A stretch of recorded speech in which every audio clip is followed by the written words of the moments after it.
My name is Clara Ward, and at 34 years old, I thought disappearing would be the hardest thing I'd ever do. I changed my name, erased my digital footprint, and built a life in a remote coastal town where nobody asked questions. For months, I convinced myself I was safe until my doorbell rang at exactly 3:14 a.m., and I realized that some things you can never truly leave behind. What happened next made me question everything I thought I knew about surveillance, identity, and whether you can ever really escape from people who are determined to find you. If you're watching this right now, drop a comment below telling me where you're from, and make sure to hit that like button and subscribe to hear more stories. The highway stretched before me like a ribbon of fog and broken promises. Dawn hadn't quite broken through the coastal mist, and that felt appropriate somehow. Clara Ward was dying this morning, and I wanted darkness to witness her funeral. My fingers moved across the phone screen with practiced efficiency. Delete, delete, delete. Bank accounts closed.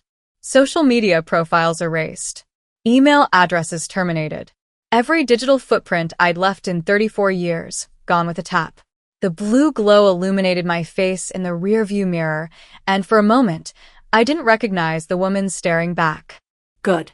That was the point. Clara Ward would become a ghost story by sunset. Elise Wynn would rise from her ashes.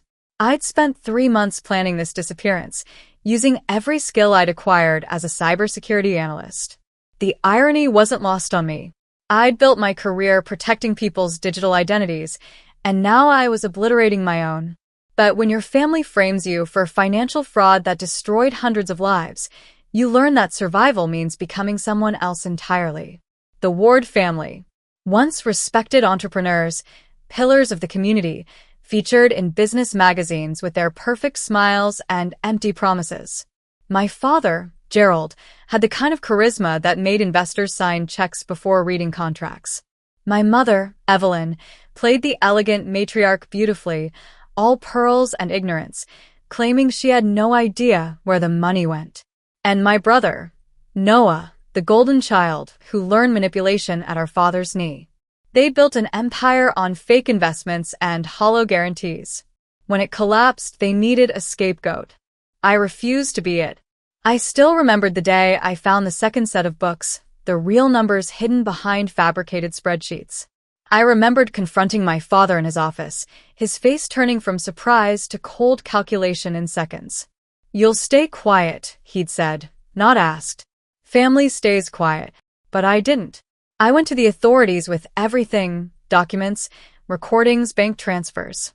I became a whistleblower and barely avoided prison myself by proving I'd tried to stop them. The trial made national news. My testimony destroyed what was left of the Ward name. It also made me a target. The last thing Noah said to me, screaming across the courthouse steps as reporters swarmed, echoed in my mind even now. "You think you can erase blood? I'll make you disappear, Clara. One way or another." So, I disappeared first. On my terms. The GPS announced my destination in a flat, emotionless voice. I'd chosen this remote coastal town carefully, small enough that strangers went unnoticed, isolated enough that questions weren't asked. The cottage I'd rented sight unseen appeared through the fog like something from a Gothic novel.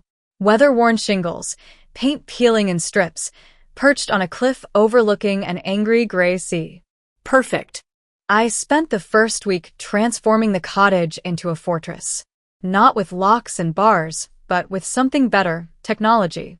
I installed cameras at every angle, motion sensors in the garden, infrared detectors along the perimeter.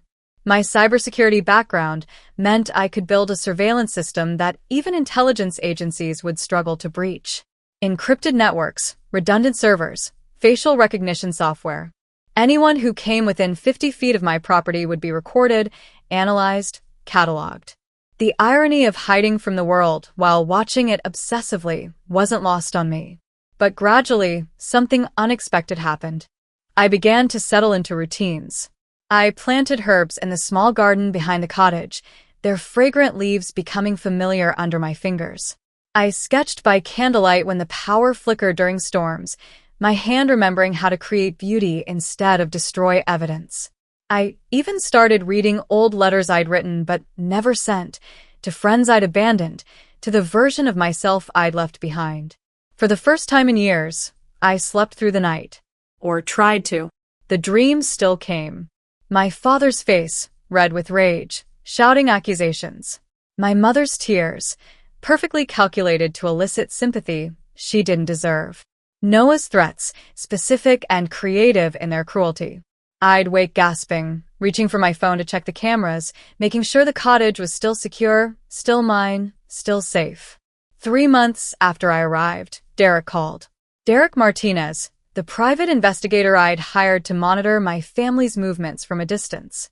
His voice crackled through the encrypted line, professional and detached. The Ward family assets have been seized completely, he reported.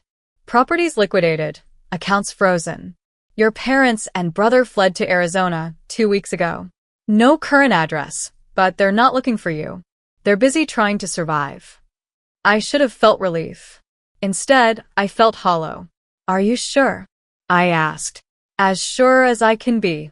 It's over, Ms. Wynn. Ms. Wynn. My new name still sounded foreign, like wearing someone else's skin. That night, I almost believed him.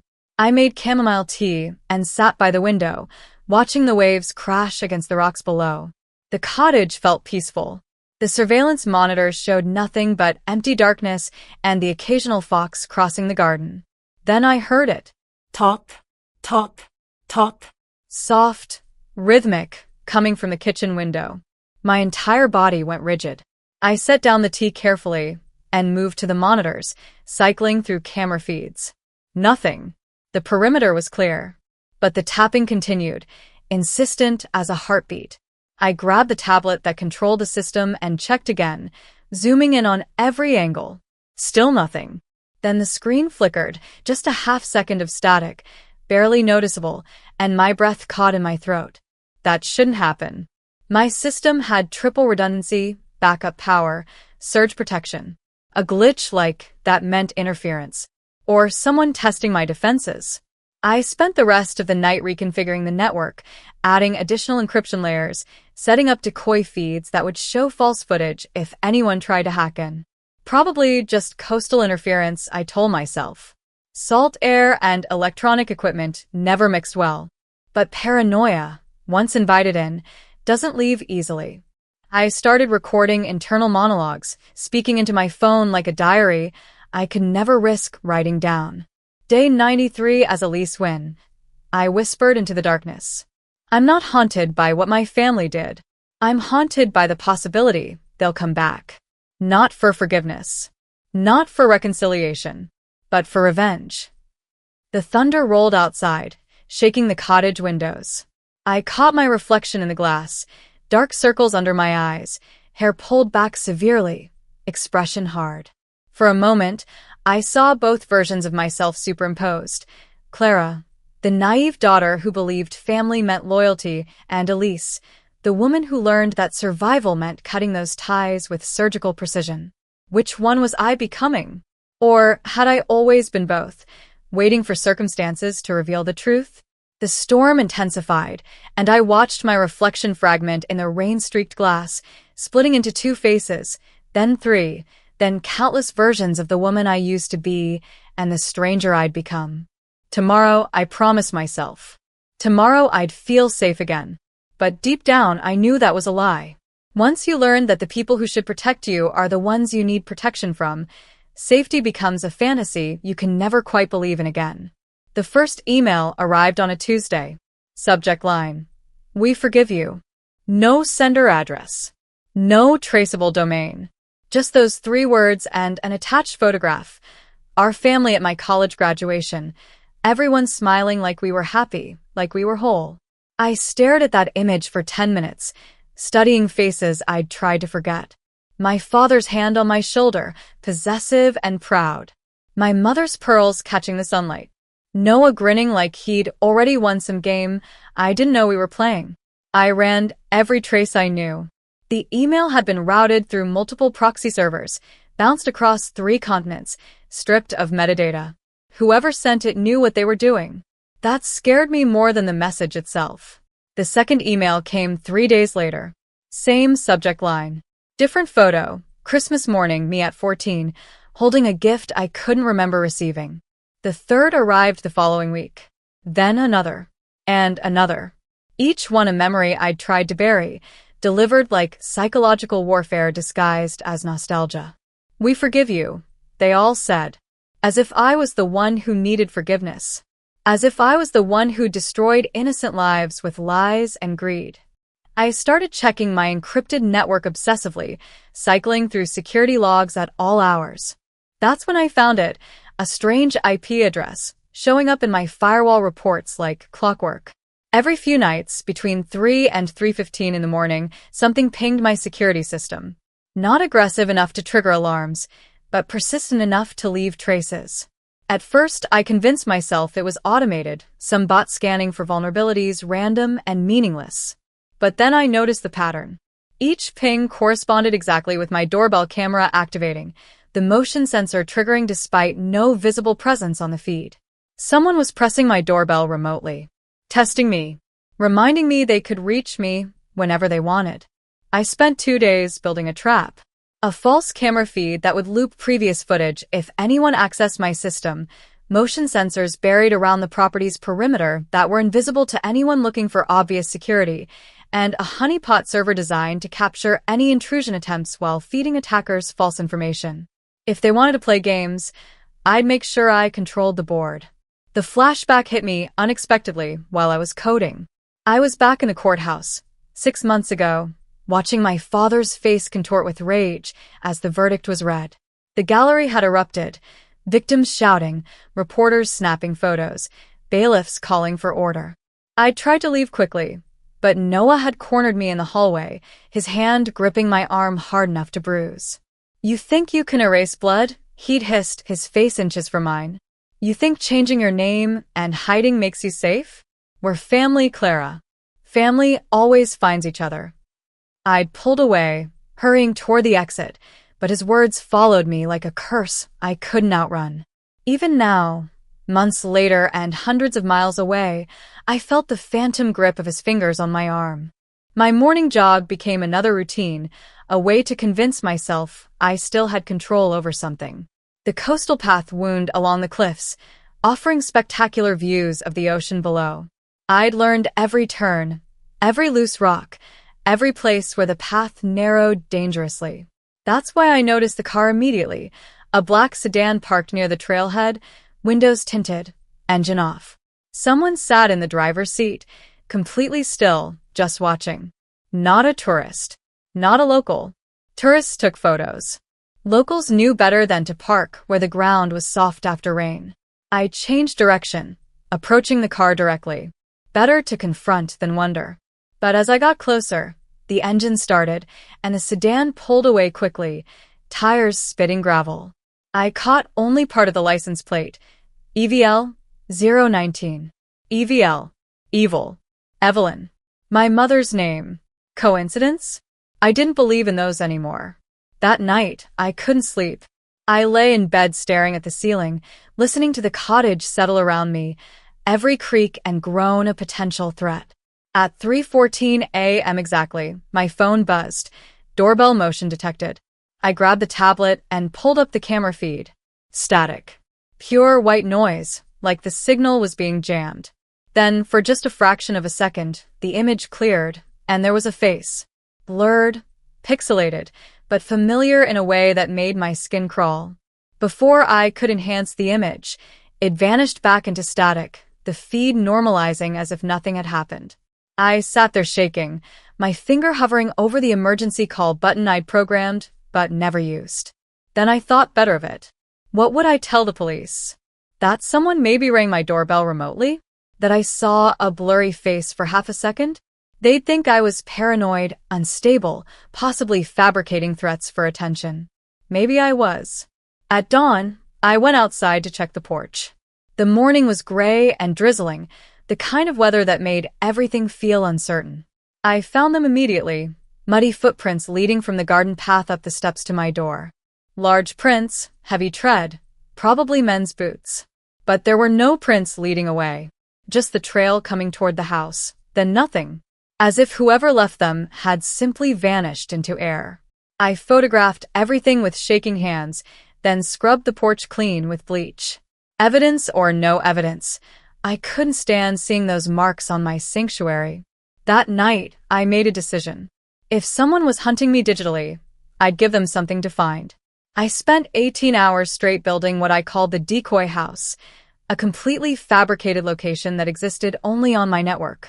Using satellite imagery and architectural software, I created a realistic mock-up of a small farmhouse 2 towns over. I populated it with fake security camera feeds, synthesized from stock footage and my own recordings. I made it look lived in, comfortable, believable. Anyone trying to trace my digital footprint would find that house instead of this one. Anyone watching my supposed security feeds would be watching a place that didn't exist, pursuing a ghost while I remained invisible. I created realistic patterns, lights turning on and off at regular hours, curtains opening in the morning, a car pulling in and out of the driveway. I even added small imperfections to make it feel authentic. The system would automatically generate new footage, learning from patterns to keep the deception fresh. It was beautiful in its complexity. A fortress within a fortress. A lie protecting a truth. When it was finally complete, I sat back and stared at my dual monitor setup, my real cottage on the left, serene and empty, and the fake farmhouse on the right, bustling with the artificial life of someone who didn't exist. I picked up my voice recorder and whispered the words that had been forming in my mind all day. If they're watching, let them watch the wrong house. Then I turned off all the lights in the real cottage and sat in darkness, watching my digital decoy live the life I couldn't have. Safe, visible, unafraid. The irony was suffocating. I'd disappeared to be free, but freedom meant creating an elaborate prison of lies. I'd run from my family's deception, only to become a master of it myself. Maybe Noah was right. Maybe you can't erase blood. Maybe we're all just reflections of the people who raised us, no matter how far we run. The farmhouse was perfect, or it would be, once I finished destroying it properly. I'd found the property through a real estate listing for condemned buildings, 2 towns over from my coastal cottage. Abandoned for 5 years. Windows broken, roof partially collapsed, the kind of place teenagers probably used for parties and ghost stories. I bought it through another alias, paid cash, and told the realtor I was an artist looking for a renovation project. She'd seemed relieved someone wanted it. I was relieved she didn't ask questions. Over the next 3 weeks, I transformed that rotting farmhouse into my masterpiece, a physical version of my digital decoy, tangible and imperfect and utterly convincing. I furnished it with pieces from thrift stores, each item carefully chosen to suggest a life being lived. A worn couch, mismatched dishes, books with dog-eared pages. I even hung family photos, not my real family, but stock images of smiling strangers that could pass for relatives in grainy footage. The security cameras I installed were deliberately faulty. Half working at best, the kind of system someone might install if they wanted to feel safe, but didn't have professional knowledge. The wiring was visible, the lenses occasionally dirty. It had to look amateur. It had to look real. I synchronized everything to my main system back at the cottage.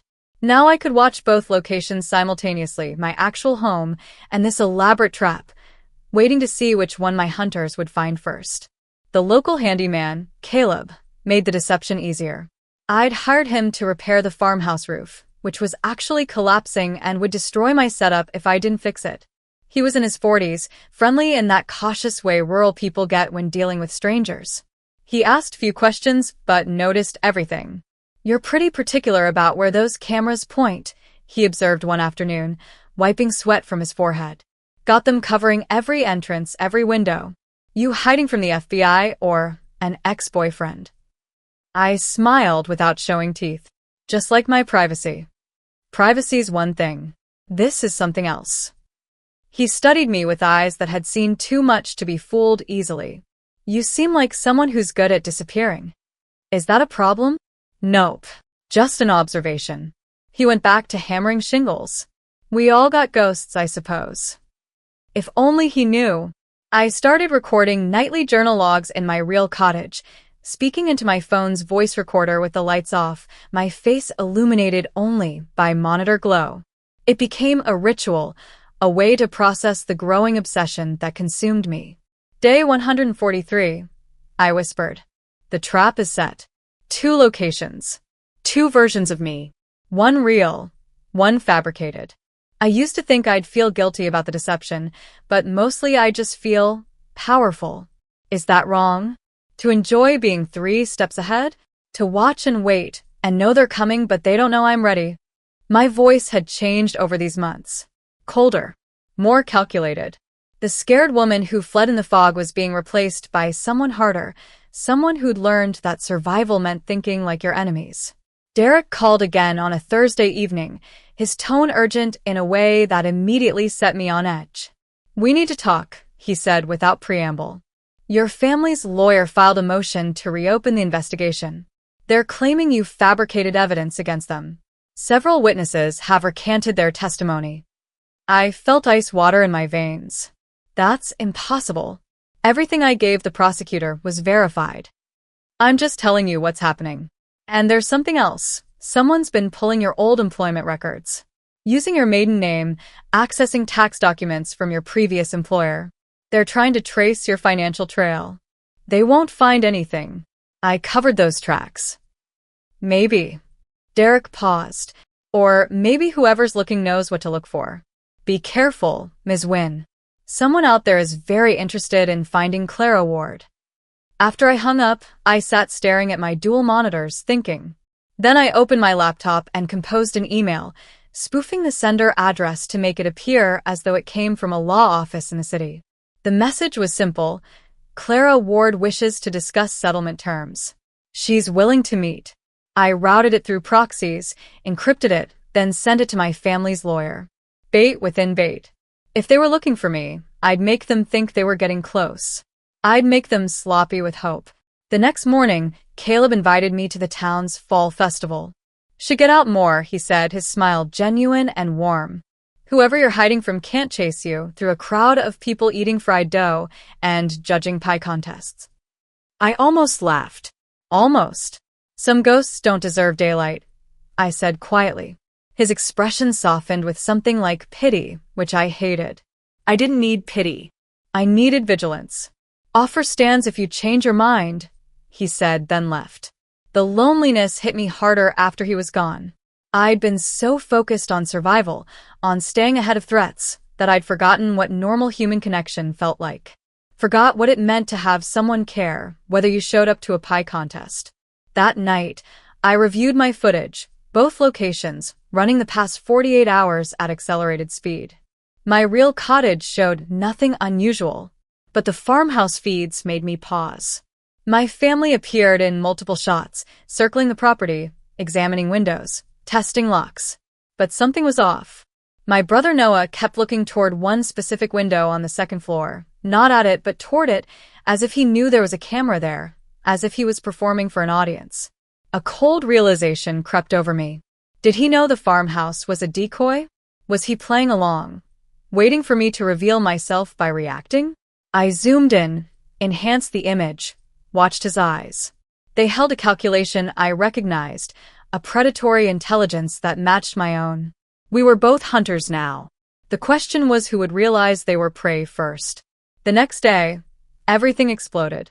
Both alarm systems triggered simultaneously, my real cottage and the farmhouse, motion detected at exactly the same moment. I pulled up the feeds, heart hammering.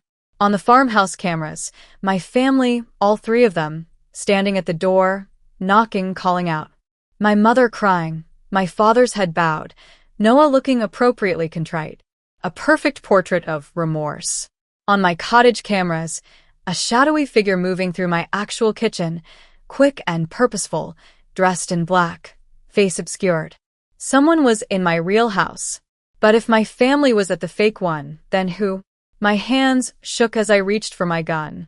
The figure moved like they knew the layout, avoiding the spots where floorboards creaked, keeping to the walls where the cameras had slight blind spots. On the other screen, my mother's voice carried through the farmhouse microphones. "Clara, please. We've lost everything. We just want to talk." On this screen, the intruder paused at my desk, rifled through my carefully planted false documents, then moved toward the basement where my real server equipment was hidden. I had seconds to decide. Confront the intruder? Call the police? Or wait and watch, gathering information while maintaining the illusion that I was at the farmhouse? The intruder stopped suddenly, head tilting as if listening. Then they looked directly at one of my hidden cameras, not past it, not near it, but directly at the lens. And I realized with horrifying clarity, they'd known where the camera was all along. If they're at both houses, I whispered to myself, my voice barely audible over the sound of my racing heart. Then who's here? Both feeds went to black. I watched my family perform grief like professionals. On the farmhouse monitors, they'd been there for hours now, leaving offerings at the door like I was some deity they'd wronged. My mother, Evelyn, placed a casserole on the porch. The chicken recipe she used to make on Sundays, as if I'd forgotten it, had been her go-to peace offering after every lie. My father, Gerald, left a framed photo of me at 16, before I understood what they were. And flowers. So many flowers. Clara, my mother sobbed into the security camera, her makeup running artistically down her cheeks. We didn't mean to hurt you. We were desperate. We made mistakes, terrible mistakes, but we've lost everything now. You're all we have left. The performance was flawless. If I hadn't known better, if I were the naive daughter I used to be, I might have believed them. But I'd activated the audio enhancement on all microphones, and I heard what they didn't know I could hear. Noah, whispering to Gerald behind his hand. She has to come back. We can't access the offshore accounts without her ID authentication. The lawyers said we need her thumbprint and retinal scan for the Swiss bank. There it was. The truth beneath the tears. They didn't want reconciliation. They wanted my biometric data to access money they'd hidden in my name, probably as insurance against exactly the kind of prosecution they'd faced. I was never their daughter. I was a key they'd misplaced. I studied them through the cameras like specimens under glass. My mother's grief was convincing. She'd probably practiced in mirrors. My father's hunched posture suggested defeat, but his eyes kept scanning the property, cataloging security weaknesses. And Noah, my dear brother, maintained an expression of remorse, while his body language screamed impatience. They believed the decoy was real because they needed it to be real. They'd committed so fully to finding me here that accepting any alternative would mean starting over, and desperate people don't start over. They doubled down. I trapped them psychologically before they ever stepped on the property. Derek's call interrupted my observation. His voice carried an edge of panic I'd never heard before. Someone hacked your old employer's database, he said without greeting. They're pulling employee records, tax documents, direct deposit information, emergency contacts. Everything filed under your maiden name. When? 2 hours ago. Whoever did it used sophisticated malware. They're tracing your financial fingerprints, trying to find any account you might have opened after you vanished. I pulled up my banking records, all under aliases, all routed through shell companies. They won't find anything. I was thorough. Clara, Ms. Wynne, you need to understand something. This isn't your family. They don't have this kind of technical capability. Someone else is looking for you. Someone with resources and skills that match your own. My stomach dropped. Who? I don't know. But I'm going to find out. He paused. Watch yourself. You built walls, but someone's testing them systematically. After he hung up, I sat in darkness, thinking. Then I opened my laptop and began constructing another layer of deception. I drafted an email to my family's lawyer, this time making it seem like it came from Clara herself. Careful, cautious, written in my old syntax patterns. I need time to think, but I'm willing to discuss terms. Not ready to meet yet. We'll contact you again soon. I sent it through triple encrypted proxies, making it traceable enough that they'd find it, but difficult enough that they'd believe it was genuine. Bait within bait within bait. If they wanted to play games, I'd give them a maze with no exit. The evenings stretched long. I made tea I didn't drink, started sketches I didn't finish. Caleb's invitation to the festival echoed in my mind. Normal people went to festivals. Normal people didn't spend their nights watching their fake family bag at a fake house while monitoring for real intruders at their real location. Some ghosts don't deserve daylight, I told him. But maybe I was the ghost now, haunting my own life, unable to touch anything real without fear of it dissolving. At midnight, I began my usual routine, reviewing all footage at accelerated speed, checking for anomalies. The farmhouse feed showed my family finally leaving, exhausted by their performance. They'd be back tomorrow. Desperate people always come back. But then I saw it. Rewinding the footage, I focused on Noah, watched his eyes, tracked his movements. Every few minutes, he glanced toward that same second-floor window, the one that didn't quite look right, where the camera positioning was slightly off. I zoomed in, enhanced, watched frame by frame. He wasn't glancing. He was calculating angles, measuring distances, studying the camera placement with the focused attention of someone who understood surveillance systems. My brother knew. Maybe not everything, but something. He suspected the farmhouse was too convenient, too easy to find. He was playing along, feeding me what I wanted to see while planning something else entirely. The thought should have terrified me. Instead, I felt a strange surge of respect. Noah was adapting, thinking strategically. We really were related after all. The next day changed everything. I was reviewing server logs when both alarm systems screamed simultaneously, motion detected at the farmhouse and my real cottage at exactly 4:47 p.m. I pulled up the farmhouse feed first. My family again, back for round 2 of their emotional manipulation. But they looked different now, harder, more determined. Noah was arguing with our father while our mother tried to pry open a window.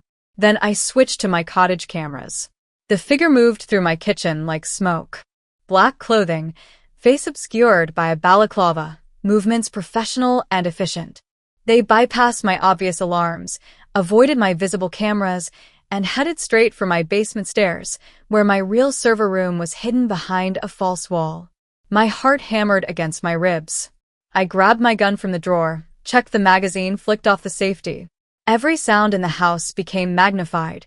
The creak of old wood, the whistle of wind through gaps in the walls, the thundering pulse in my ears. On one screen, my mother's voice. "Clara, we know you're in there. Please, just talk to us." On the other screen, the intruder stopped at my desk, my real desk, with my real documents carefully disguised as Elise Wynn's papers. They rifled through everything with gloved hands, methodical and quick. I had to make a choice. Confront them? Call the police and risk exposure? Or wait and watch, gathering intelligence while maintaining my cover?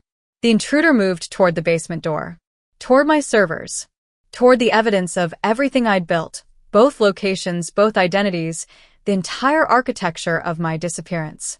On the farmhouse feed, Noah suddenly stopped arguing. He pulled out his phone, looked at something on the screen, then smiled, a cold, knowing expression that made my blood freeze. And I understood. They were coordinating. The family at the farmhouse wasn't a distraction. They were watching the same feeds I was watching, seeing the same intruder in my cottage, waiting to see where I'd appear to confront them. It was a test. If I showed up at the cottage, they'd know that was my real location. If I stayed hidden, they'd know I was watching remotely, which meant I wasn't at the farmhouse at all. Either way, I revealed myself. The intruder reached the basement door, tested the lock. It held. I'd reinforced it with a magnetic seal that required a keycard. They studied it for a moment, then reached into their pocket and pulled out a keycard identical to mine. Someone had copied my security codes. Someone knew my systems from the inside.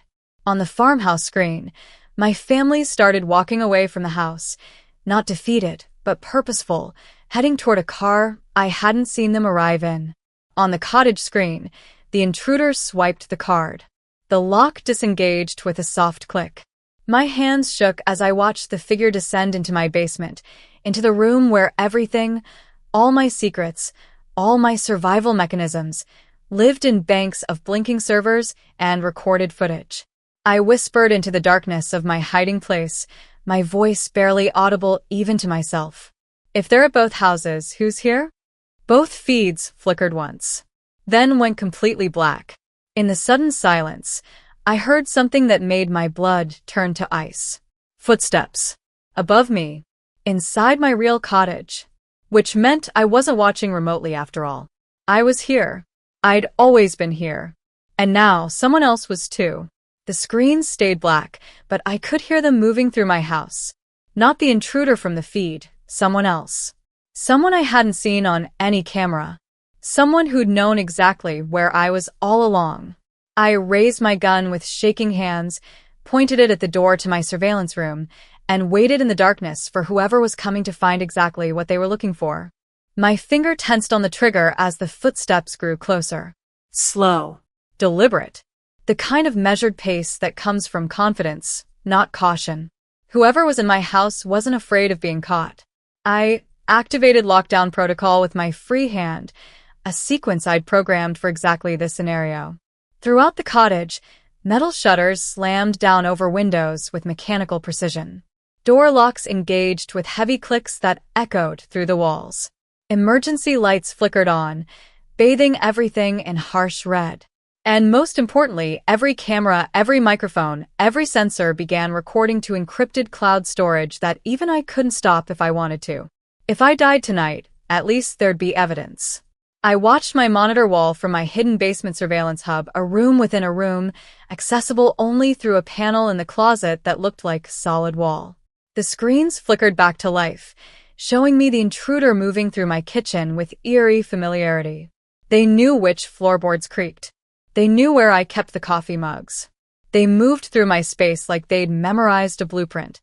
The figure stopped at my work desk, the one in the living room where I'd carefully arranged Elise Wynn's fabricated life in neat stacks of false documents.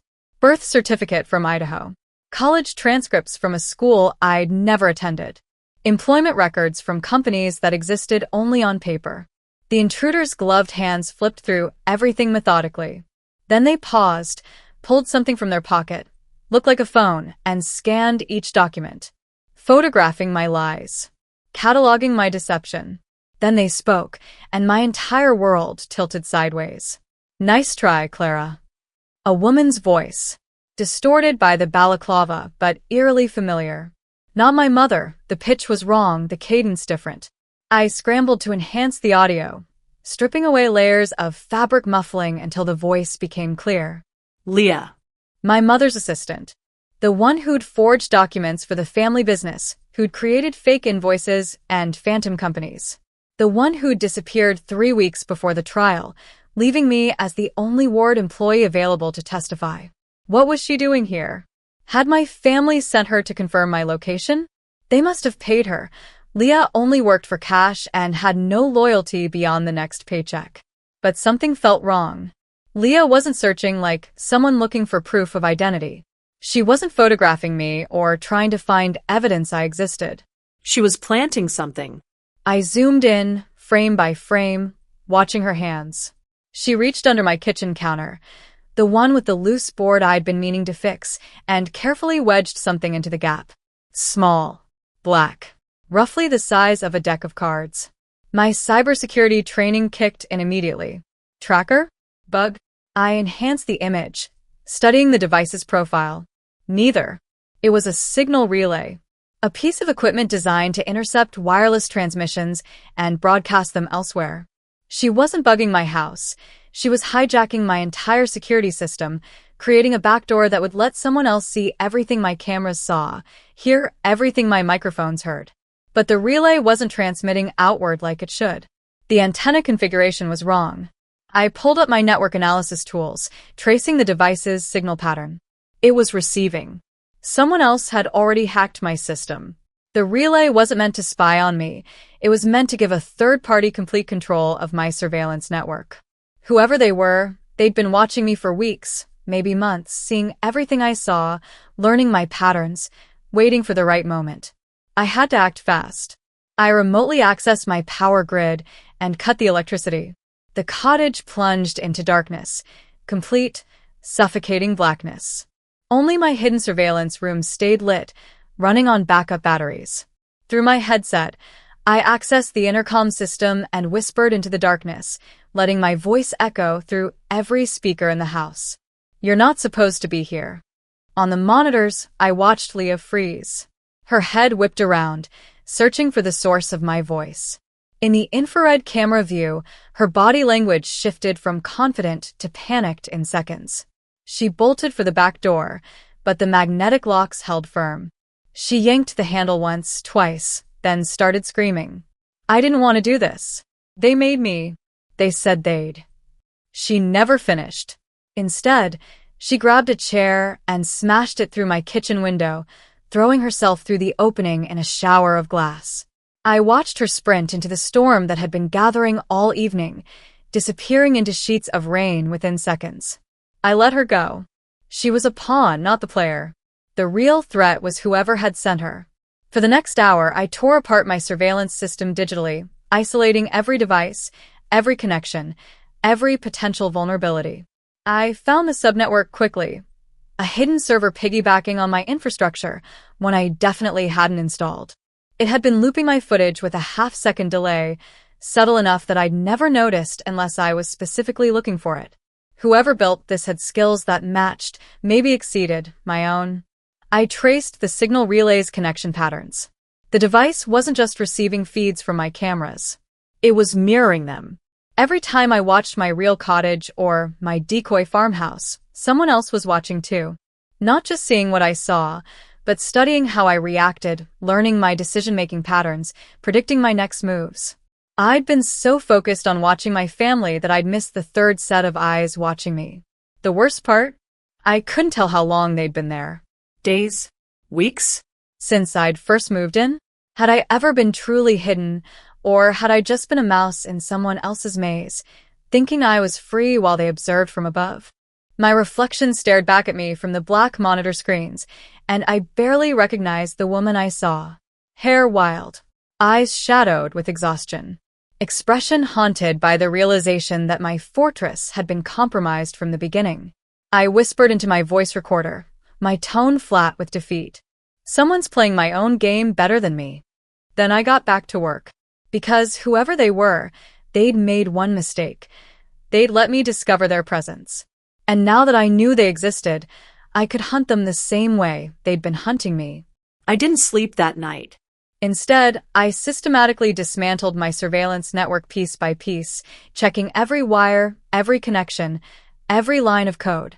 The hidden subservice sat on my desk like a poisonous thing, disconnected but still dangerous. It was custom-built. Professional grade. The kind of equipment you couldn't buy at an electronics store, military or intelligence-level hardware. Whoever had installed it had physical access to my cottage before I'd even arrived. They'd been in my walls, in my systems, in my life from day one. I'd never been hidden at all. Derek called at dawn, but something about his voice made me pause before answering. Too smooth, too practiced, like he was reading from a script. Ms. Wynn, I have an update on. What's my middle name? I interrupted. Silence. Then, I don't have that information in my... I hung up. When I tried calling him back, the number went straight to a disconnection message. Derek Martinez, the private investigator I'd trusted for 6 months, either never existed or had stopped existing the moment I stopped playing along. How much had I told him? How many of my movements had I reported, thinking I was updating an ally when I was really feeding intelligence to an enemy? My hands shook as I made coffee I couldn't drink. Every foundation I'd built was crumbling. Every person I'd trusted was suspect. Even my own perception felt unreliable. How much of what I'd seen had been real, and how much had been carefully curated feeds designed to manipulate my reactions? I needed answers. I needed to confront the one person who might still be real. Caleb. I drove into town, breaking my own rules about staying isolated. The repair shop where Caleb worked sat on a quiet street near the harbor, a weather-beaten building with a hand-painted sign, Thompson's Fix-It Shop. But when I arrived, the shop was closed. Not temporarily closed, abandoned closed. Windows dark. Door locked. A for lease sign in the window. An old man was sweeping the sidewalk next door. I approached him, trying to keep my voice steady. Do you know what happened to Caleb? The handyman? He squinted at me. Caleb Thompson? He left about a week ago. Some fellow paid him cash to close up shop and work on a project out of town. Haven't seen him since. What project? Something about fixing cameras in an old farmhouse. He scratched his chin. Seemed odd to me. Why close a business for one job? But Caleb's always been a bit peculiar. Keeps to himself. The decoy house. Someone had paid Caleb to work on my trap, which meant they knew about it before I'd even finished building it. Had Caleb been reporting back to them? Or had he been manipulated? Just another pawn moved across a board he couldn't see? I drove back to my cottage in a daze, my mind racing through implications. If Caleb was compromised, if Derek was fake, if my surveillance system had been hacked from the beginning, who could I trust? What information was actually real? When I pulled up to the cottage, I sat in the car for 10 minutes, studying my own home with fresh paranoia. Was anyone inside? Were the cameras I was watching on my phone actually showing me live feeds, or more loops? Had anything I'd seen in the past 6 months been genuine? I went inside carefully, gun drawn, clearing each room like I was the intruder. Everything looked untouched. Normal. But normal was a lie I could no longer believe in. I returned to my surveillance hub and pulled up the farmhouse feeds. My family was gone. The building stood empty in the gray afternoon light. But something was different. I cycled through camera angles, trying to identify what had changed. Then I saw it, the mirrors. Every mirror in the decoy farmhouse reflected a faint flicker, a subtle distortion, as if the glass itself was alive with movement. I zoomed in on the bathroom mirror. For just a second, I saw it, a figure standing in the reflection where no one should be. When I switched camera angles, the figure vanished.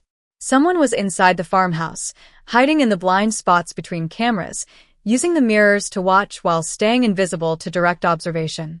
This wasn't my family.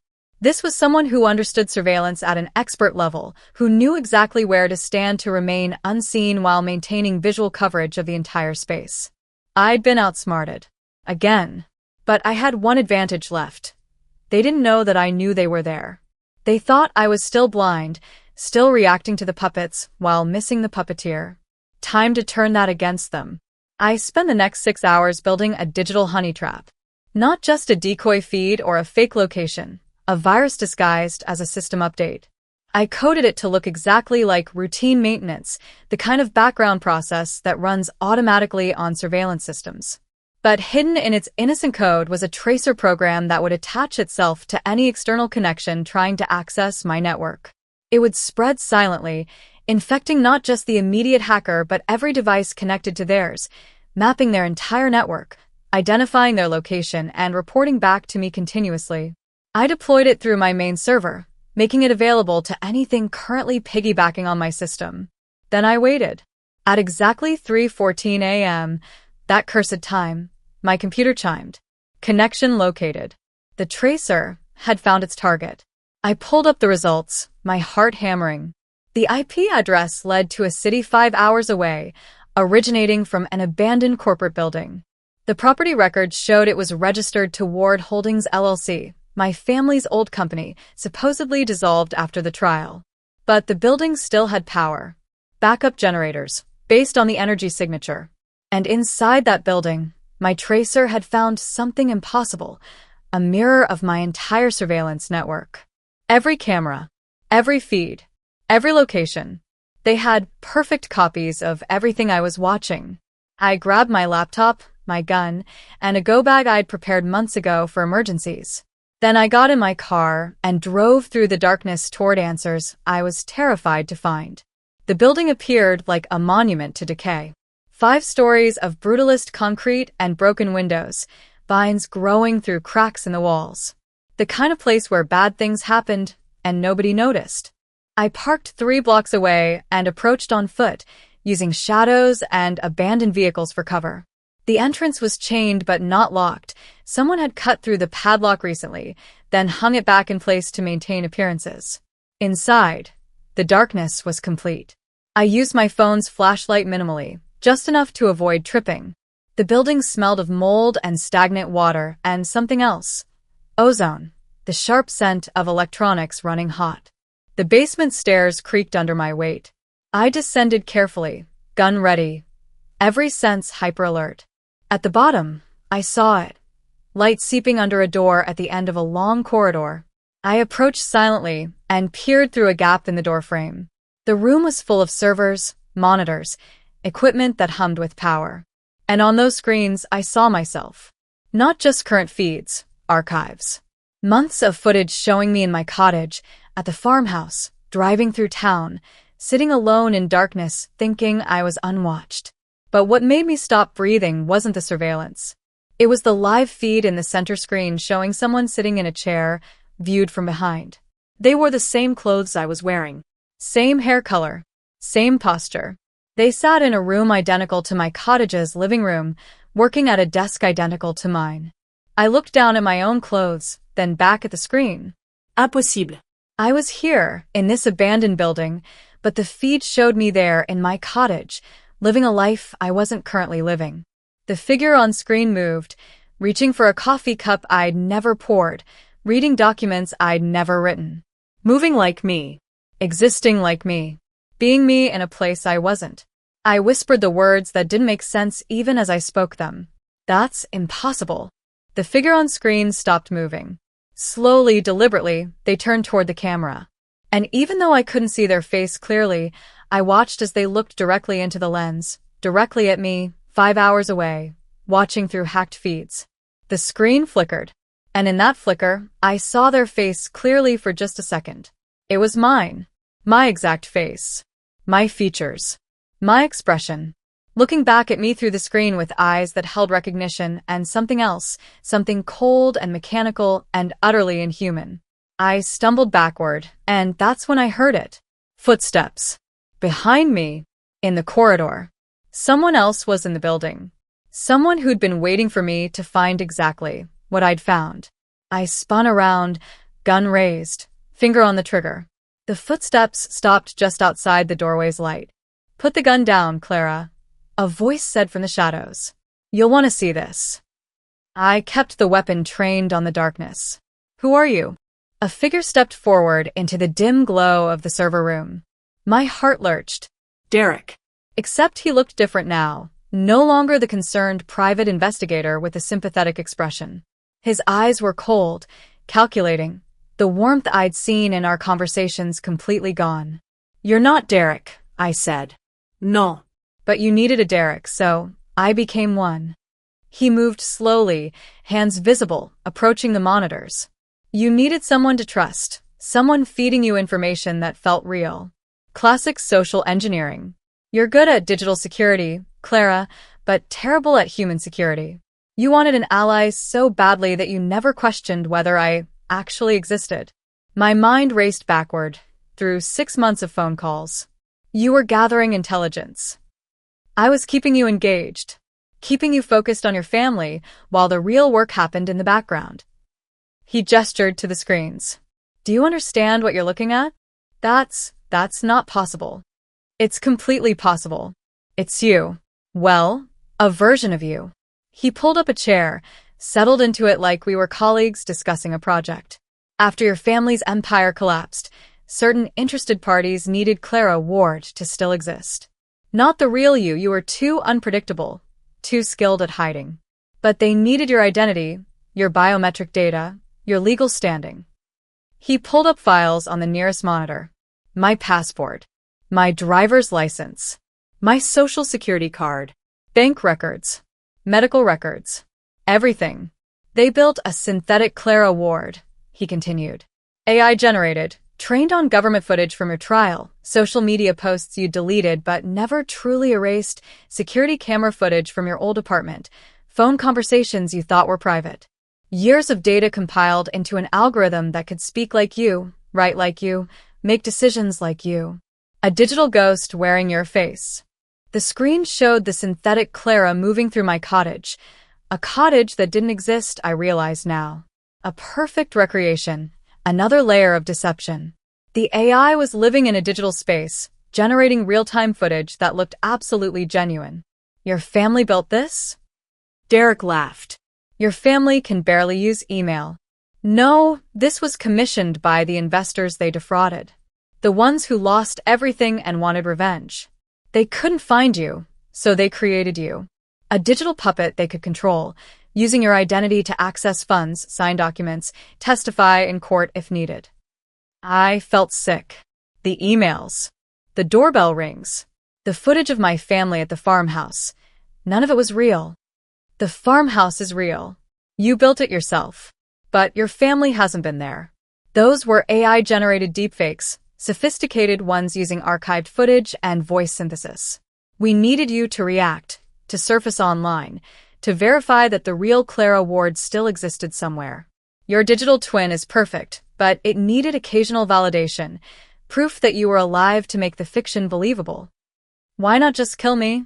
Because dead people's biometric data eventually gets flagged in financial systems.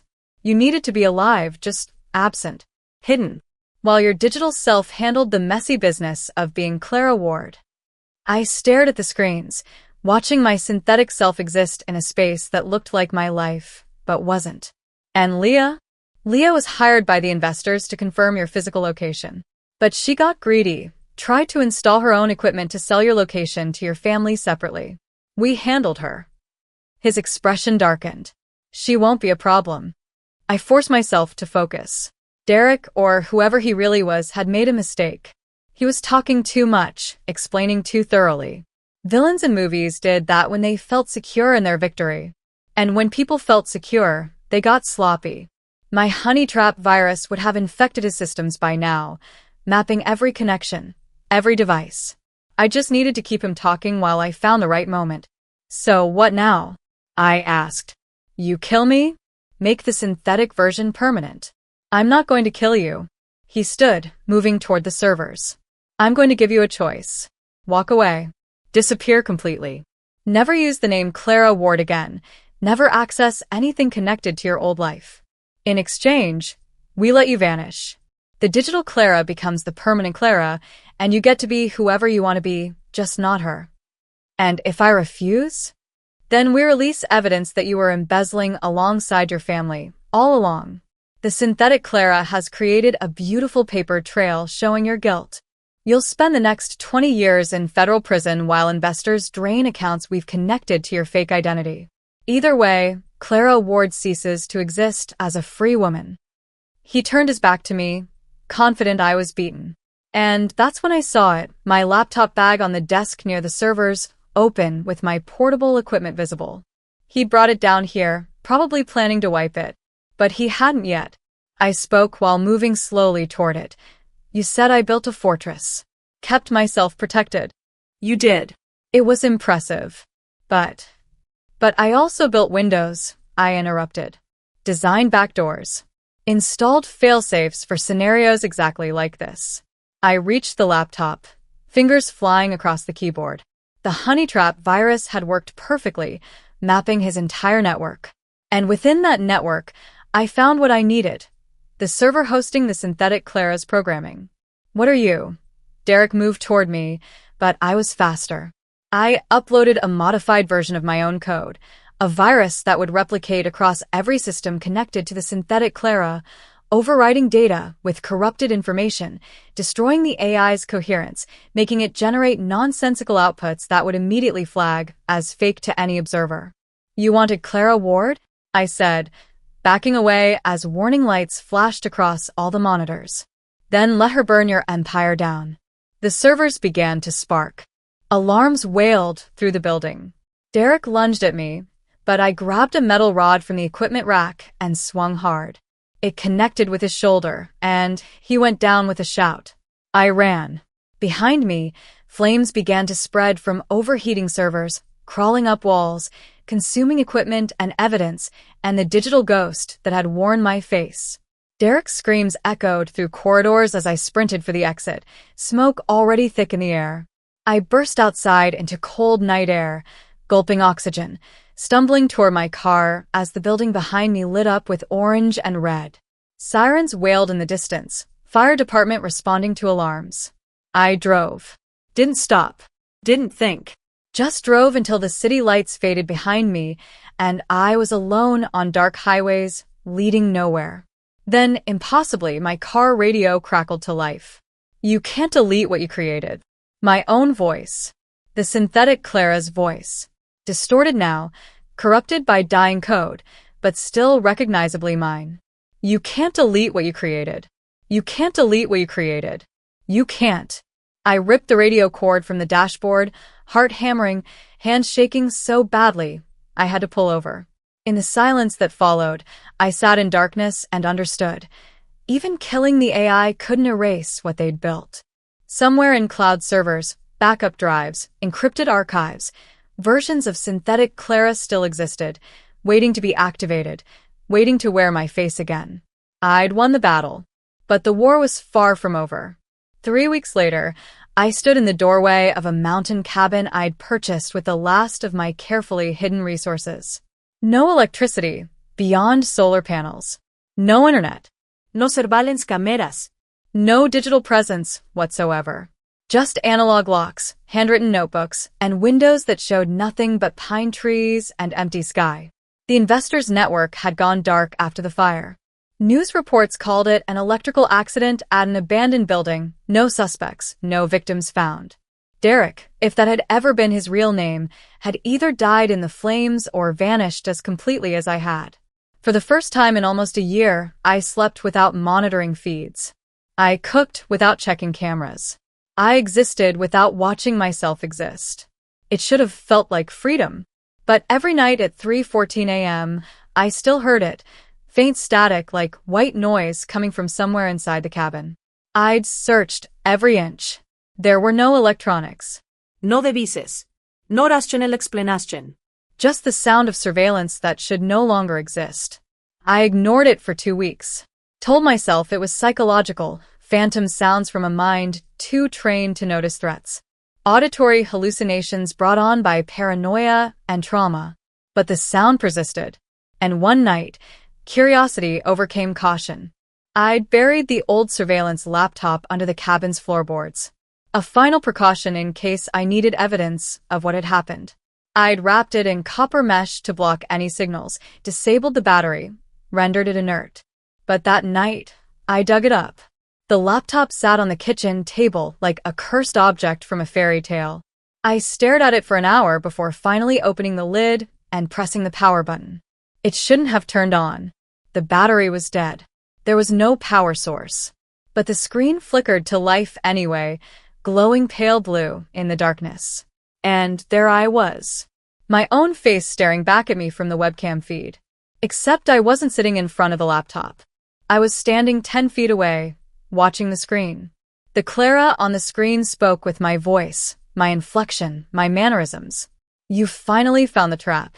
I wanted to run. Wanted to smash the laptop, burn it, bury it deeper than before. But I couldn't move.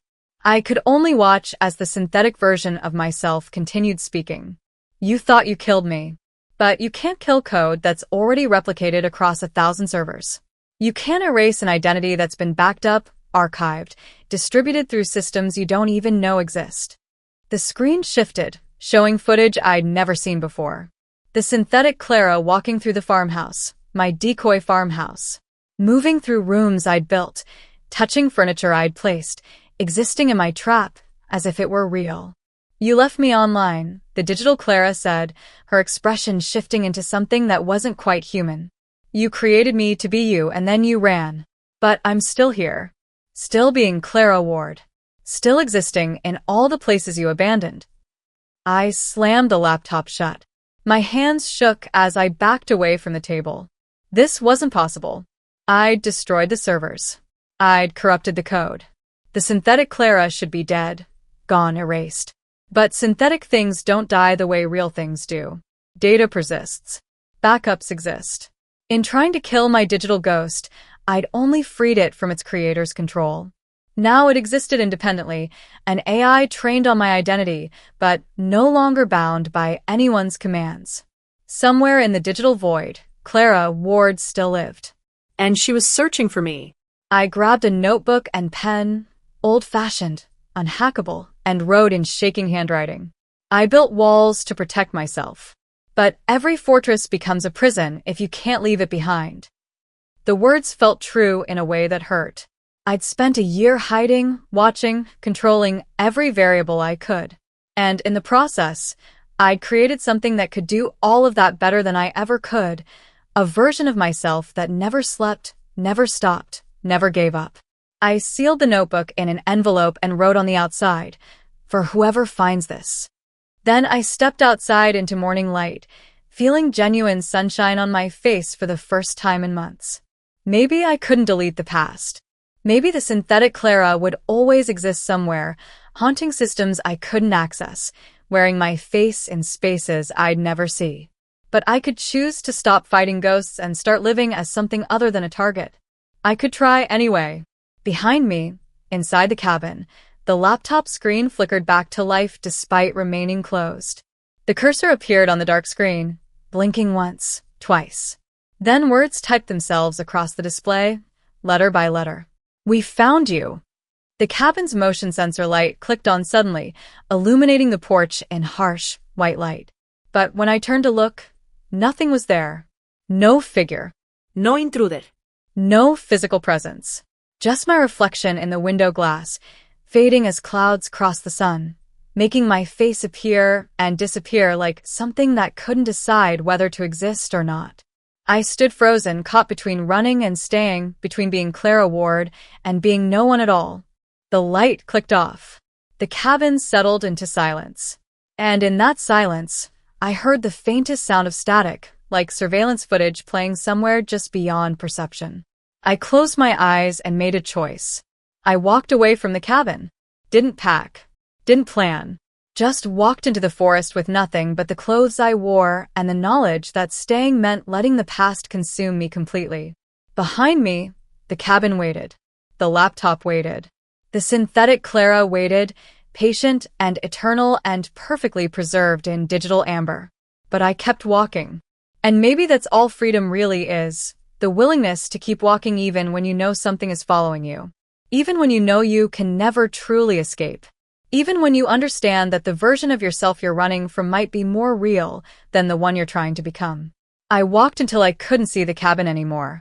Walked until the only sound was whined through pine trees and my own breathing and the rhythm of footsteps on unmarked trails. The static faded. Or maybe I just stopped listening for it. Either way, for the first time in a year, I felt like I might actually disappear. Not into hiding, but into the kind of ordinary existence where no one watches, no one records, and no one remembers your name. The woman who walked away from that cabin wasn't Clara Ward anymore. She wasn't Elise Wynn either. She was just someone moving forward, leaving ghosts to haunt empty rooms while she finally, truly, vanished. And maybe, after everything, that was exactly what I'd been trying to do all along. Can you ever truly disappear when technology has already captured every version of who you used to be? Drop your thoughts in the comments below, and don't forget to subscribe for more stories about the price we pay for freedom.